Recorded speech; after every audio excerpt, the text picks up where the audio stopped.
So, today I want to talk about why I think it is important to read fictional books. Let me preface this whole video by stating there was a good chunk of time where I kind of had a weird relationship with fictional books. I believe that you really gained nothing from them, and what's the point of reading them? And I kind of looked at reading too much at a certain point like it was work and not pleasure. So to me, I could not comprehend and I could not justify reading a book that is a fairy tale that isn't real. It doesn't have any value, quote unquote, to it, right? When I was younger, these two books, which are fiction, these are not real, these are not real people. These two books played a huge role in my reading passion, right? But as I got older, I geared my reading more towards self-help, biographies, reference books, history books, books that were about something real. I dove into books like Can't Hurt Me by David Goggins, and obviously like things like The Psychology of Money, Thinking Fast and Slow, all those just kind of buzz books I call them because they're pretty popular on social media right now. I kind of drifted away from fictional books. I thought they were a little bit silly, to tell you the truth. Then one book and author really sucked me back into fiction. And I learned a lesson from this. The book being East of Eden and the author being John Steinbeck. This had a revolutionary change in my paradigm towards fictional books. And the biggest thing I realized while reading this was, although you aren't gaining the utmost information about,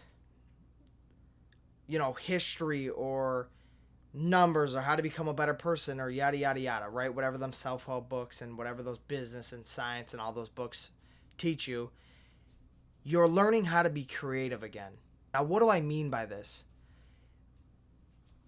When you're reading books like this, 1491, 12 Rules of Life, these books have a structure to them. They're giving you real life information that you have to just take in. There's not really much, they're not malleable. The information it's giving you is not malleable. It's this happened in this date, right? With 1491, it's telling you this happened with this date. That's not negotiable. That's scientifically proven. That the only thing that you can kind of shape into your own way is like when they describe certain villages for ancient civilizations and all that. You could try to imagine what the times looked like, how the people felt living in that time, but other than that, there's really not much creative juices flowing, to say the least. It's kind of just showing you everything, and it's at face value, and there's nothing deeper to it.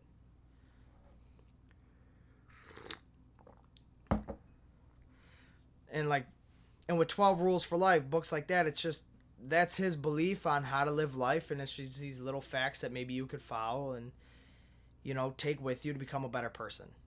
But there's really nothing you could do with the information to make it your own, so to say. I mean, there's little nuances and such, but nothing like a fictional book.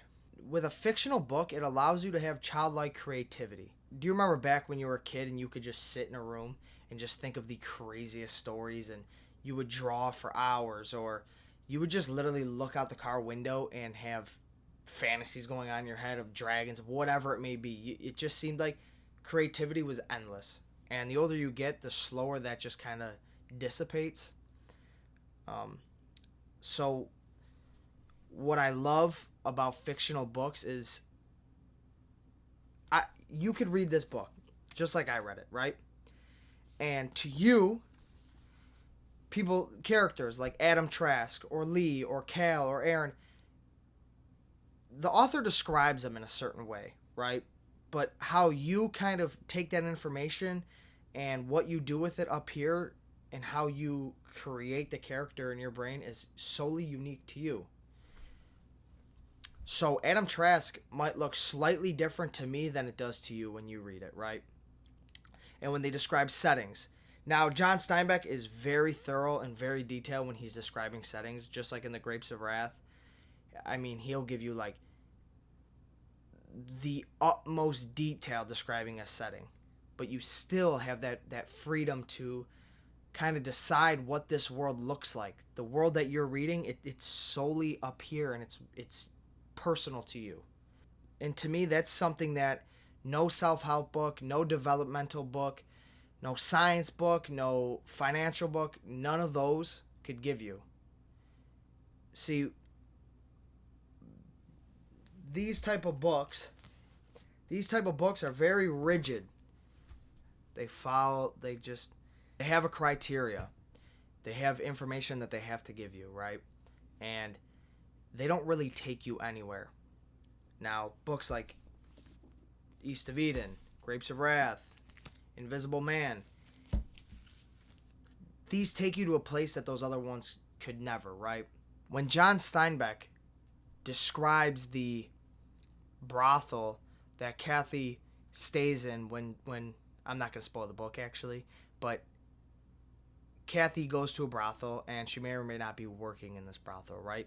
But when he describes that, you get a mental image.